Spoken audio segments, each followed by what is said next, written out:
Hello students, আমি Nitish sir জ্ঞানজ্যোতি coaching সেন্টারের পক্ষ থেকে তোমাদের প্রত্যেককে জানাই স্বাগত।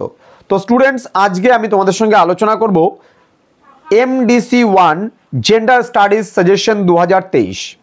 তো স্টুডেন্টস, তোমরা অনেকেই আমায় রিকোয়েস্ট করছিলে যে স্যার আমাদের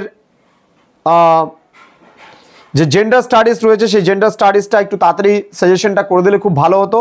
তো তোমাদের জন্য কিন্তু আমি সেই জেন্ডার স্টাডিজ সাজেশনটা আমি নিয়ে এসেছি খুব তাড়াতাড়ি, এবং তোমরা পড়ে পরীক্ষা দিলে খুব ভালোভাবে সব কিছু কমন পেলে আমরা খুব উপকৃত হব। কেন?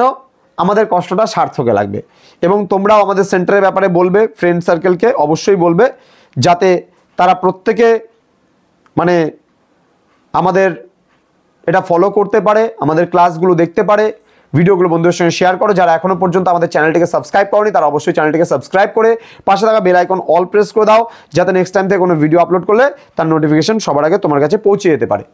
এছাড়া তোমরা যদি অনলাইনে আমাদের সঙ্গে যুক্ত হতে চাও বা ক্লাস করতে চাও, তবে আমাদের নাম্বার দিয়ে দিচ্ছি, লিখে নাও 6295916282 এবং 7076398606, এই দুটো নম্বরে আমাদের সঙ্গে সরাসরি যোগাযোগ করতে পারো। তোমাদের কোর্স ফি রয়েছে মাত্র 999 রুপিস। তো স্টুডেন্টস, দেরি কিসের? যোগাযোগ করো আজই আমাদের জ্ঞানজ্যোতি কোচিং সেন্টারে। আমাদের কিন্তু অ্যাডমিশন চলবে, আবারও বলে দিচ্ছি তোমাদের, আমাদের কিন্তু অ্যাডমিশন চলবে তোমাদের 31 তারিখ পর্যন্ত। ক্লিয়ার? অ্যাডমিশন চলবে 31 তারিখ পর্যন্ত, অর্থাৎ 31শে ডিসেম্বর পর্যন্ত। জানুয়ারির ফার্স্ট উইক থেকে বা প্রথম সপ্তাহ থেকে কিন্তু তোমাদের ক্লাসগুলো আরম্ভ হয়ে যাবে। ঠিক আছে? তো চলো শুরু করছি আজকের ক্লাসটি, এবং তোমাদের কি কি পড়তে হবে সেই নিয়ে বিস্তারিত আমি আলোচনা করব, খুব তাড়াতাড়ি আলোচনা করব বিষয়গুলো নিয়ে। আচ্ছা, জাস্ট 1 মিনিট, আমি একটু ট্যাবটা খুলে নিই, 1 সেকেন্ড ওয়েট করো।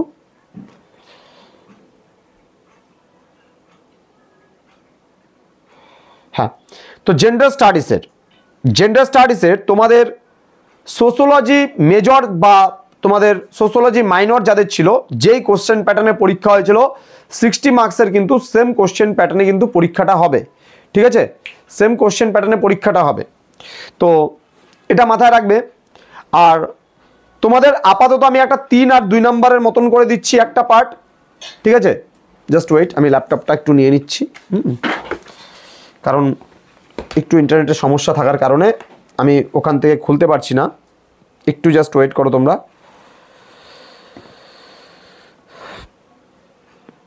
তোমাদের একটা কোশ্চেন প্যাটার্ন হবে মানে 2 বা 3 মতন করে, যেটা খুব ভালো করে পড়বে। একটা পোর্শন থাকবে তোমাদের যেটা 5 বা 6 মতন করে, একটা আসবে 10 বা 12 মতন করে, মোটামুটি 60 মার্কস। যদি 3, 6, 12 আসতে পারে, নাহলে 2, 3, 5, 12, 2, 3, 5, 10 এরকম টাইপেরও আসতে পারে। তো ওই 2 এর গুলো 3 হয়ে যাচ্ছে, দেন 5 এর গুলো 6 হয়ে যাচ্ছে, দেন হচ্ছে তোমার 10 এর গুলো 12 হয়ে যাচ্ছে। এইভাবে করে জিনিসগুলো তোমাদের কিন্তু রেডি করতে হবে। ঠিক আছে? 1 সেকেন্ড, জাস্ট একটু টাইম দাও আমাকে। হয়ে গেছে,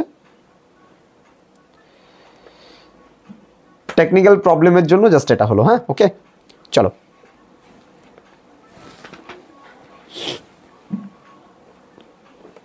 হ্যাঁ, জেন্ডার স্টাডিজ, তোমাদের জেন্ডার স্টাডিজে আমি 3, 6, 12 করেই সাজেশনটা দিচ্ছি। 3 এর গুলো 2 হয়ে যাবে, 6 এর গুলো তোমাদের ইয়েতে হয়ে যাবে।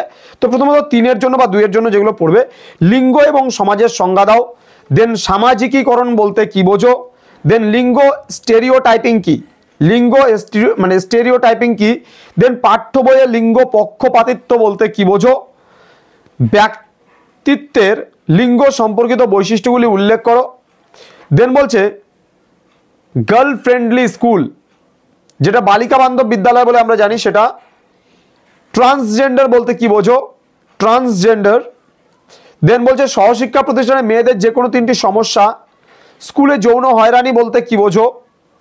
দেন জ্ঞানের কাঠামোতে লিঙ্গ বৈষম্য বলতে কি বোঝো, লিঙ্গ সম্পর্ক ম্যাট্রিক্স এর গুরুত্ব কি, লিঙ্গভিত্তিক কর্মবিভাজন বলতে কি বোঝো, সমাজে লিঙ্গগত সমস্যাগুলি কি কি, নারী শিক্ষার আঞ্চলিক সামাজিক বৈষম্য কি, ভারতবর্ষে নারী শিক্ষার প্রধান বাধাগুলি কি কি, এবং লিঙ্গ পরিচিতি বলতে কি বোঝো। এই প্রশ্ন কয়টা তোমাদের 3 মার্কসের জন্য পড়লে তোমাদের এনাফ। এবার আমরা আলোচনা করব 6 নম্বরের জন্য যে প্রশ্নগুলি অতি গুরুত্বপূর্ণ সেগুলো নিয়ে। ফার্স্ট প্রশ্ন, পিতৃতন্ত্র বলতে কি বোঝো, এর বৈশিষ্ট্যগুলি আলোচনা করো। পরবর্তী প্রশ্ন, সমাজে লিঙ্গ বৈষম্যের কারণগুলি আলোচনা করো। দেন লিঙ্গ পরিচয়ে বিদ্যালয়ের কি ভূমিকা রয়েছে তা আলোচনা করো। দেন নারীর ক্ষমতায়নে শিক্ষার ভূমিকা আলোচনা করো। দেন জৈবিক মতামত বনাম সামাজিক নির্মাণ ব্যাখ্যা করো। ওকে, নেক্সট কোশ্চেন, শিক্ষাগত প্রেক্ষাপটে বর্ণ ও গোত্র দ্বারা নারীদের মধ্যে সামাজিক পার্থক্য সম্পর্কে আলোচনা করো। পরবর্তী প্রশ্ন, লিঙ্গের সামাজিক গঠন সম্পর্কে তুমি কি বোঝো বা কি জানো। দেন লিঙ্গ সহিংসতা আলোচনা করো। লিঙ্গ সহিংসতা বলতে কি বোঝো বা লিঙ্গ সহিংসতা আলোচনা করো। দেন লিঙ্গ গতিবিদ্যার ওপর আলোচনা করো। পক্ষপাত মুক্ত সমাজ গঠনে লিঙ্গ সামাজিকীকরণের ভূমিকা, ভেরি ভেরি ইম্পর্টেন্ট প্রশ্ন। লিঙ্গভিত্তিক বিভাজন এবং কাজের মূল্যায়নের মাধ্যমে সম্পর্ক স্থাপন করো। দেন বিদ্যালয়ে লিঙ্গগত বৈষম্যের ওপর তোমার মতামত। লিঙ্গগত বৈষম্য খুব ভালো করে পড়বা, ঠিক আছে। দেন বলছে একক যৌন বিদ্যালয় বলতে কি বোঝো, একক যৌন বিদ্যালয়ের গুরুত্ব লেখো। পরবর্তী প্রশ্ন, সমাজে 3 প্রকার জেন্ডার কি কি।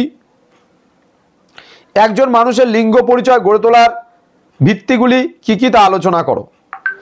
এই কটা প্রশ্ন তোমাদের পড়লে হয়ে যাবে।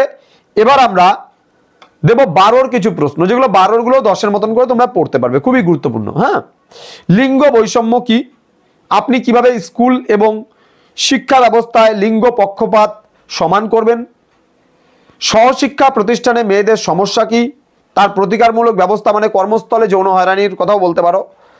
দেন লিঙ্গভিত্তিক বিভাজন এবং কাজের মূল্যায়ন সম্পর্কে একটি নোট লিখুন বা নোট লিখো একটা। পাঠ্যক্রম এবং পাঠ্য বইয়ের বিকাশে লিঙ্গ ধারণাটি কিভাবে উপস্থাপন করা হয়, অর্থাৎ তোমার সিলেবাসে বা পাঠ্যক্রমে লিঙ্গ ধারণা কি করে উপস্থাপন করা হয় সেই বিষয়ে লিখতে বলা হয়েছে। ওকে, নেক্সট, শিশুর সামাজিকীকরণের ক্ষেত্রে পরিবারের ভূমিকা আলোচনা করো। শিশুর সামাজিকীকরণের ক্ষেত্রে পরিবারের কি ভূমিকা রয়েছে তা আলোচনা করতে বলেছে। দেন লিঙ্গ বৈষম্য বলতে কি বোঝো, লিঙ্গ বৈষম্য ব্যাখ্যা করে বিদ্যালয়ের ব্যবস্থাপনা উল্লেখ করো। দেন লিঙ্গ স্টেরিওটাইপ কি, লিঙ্গের সামাজিক নির্মাণের ধারণাটি ব্যাখ্যা করো। দেন লিঙ্গ সমতা উন্নীত করার জন্য পাঠ্যক্রমের বিভিন্ন বিষয় শেখানোর সময় শিক্ষকদের কোন কোন পন্থা অবলম্বন করতে হয়। ওকে, নেক্সট, সমাজে লিঙ্গ বৈষম্যের কারণগুলো আলোচনা করো, ভেরি ভেরি ইম্পর্টেন্ট। দেন ভারতে নারীর ক্ষমতায়নের জন্য সরকারি উদ্যোগ এবং নীতিগুলি ব্যাখ্যা করো। এই ছিল তোমাদের জেন্ডার স্টাডিজের থেকে যে সমস্ত প্রশ্নগুলো পড়বে। লিঙ্গ বৈষম্যটা খুব ভালো করে পড়বে এবং লিঙ্গ বৈষম্যের কারণ এখান থেকে কিন্তু তোমাদের প্রশ্ন কিন্তু আসবেই আসবে। তো স্টুডেন্টস, খুব ভালো করে তোমরা প্রিপারেশন নাও, খুব ভালো করে পরীক্ষা দাও। একদম লাস্ট মিনিট সাজেশনে তোমাদের আলোচনা করলাম যে কোন প্রশ্নগুলো অতি গুরুত্বপূর্ণ জেন্ডার স্টাডিজ থেকে। এর পরবর্তী কার কার কোন কোন সাবজেক্ট লাগবে, এরপরে আমাদের হিউম্যান রাইটসের উপরে আমাদের আসবে, বাকি বাকি সাবজেক্টগুলো তোমাদের জন্য আসতে থাকবে সাজেশনগুলো। তো তোমরা খুব ভালো করে প্রিপারেশন নাও, খুব ভালো করে পরীক্ষা দাও। পরীক্ষার জন্য প্রত্যেককে অল দি বেস্ট, এবং পরীক্ষা কেমন হলো পরীক্ষা দিয়ে এসে জানাবে সবাই। আর তোমাদের যে কোশ্চেন প্যাটার্ন যেমনই হোক না কেন সব কিছু লিখে আসবে, এটা সবার প্রথমে মাথায় রাখবে, কেননা সব কিছু লিখে না আসতে পারলে কিন্তু নাম্বারটা কিন্তু আসবে না। এই সাবজেক্টে দেখা গেল লাস্ট পর্যন্ত তুমি কিন্তু কোনো কারণবশত ব্যাকও পেয়ে যেতে পারো। সুতরাং স্টুডেন্টস, প্রত্যেকে বি কেয়ারফুল, খুব ভালো করে পরীক্ষা দিও। আর হ্যাঁ, পরবর্তী সেমিস্টারে যদি আমাদের কাছে অ্যাডমিশন নিতে চাও তাহলে অবশ্যই যোগাযোগ করতে পারো আমাদের ডেসক্রিপশন বক্সে দেওয়া 2 নম্বরে। আমাদের অ্যাডমিশন আজকে থেকে শুরু হলো এবং সেটা চলবে 31শে ডিসেম্বর পর্যন্ত। তো স্টুডেন্টস, তোমাদের সঙ্গে দেখা হচ্ছে পরবর্তী ক্লাসে। তোমরা প্রত্যেকে ভালো থেকো, সুস্থ থেকো। Thank you so much, thanks for watching after all, thank you.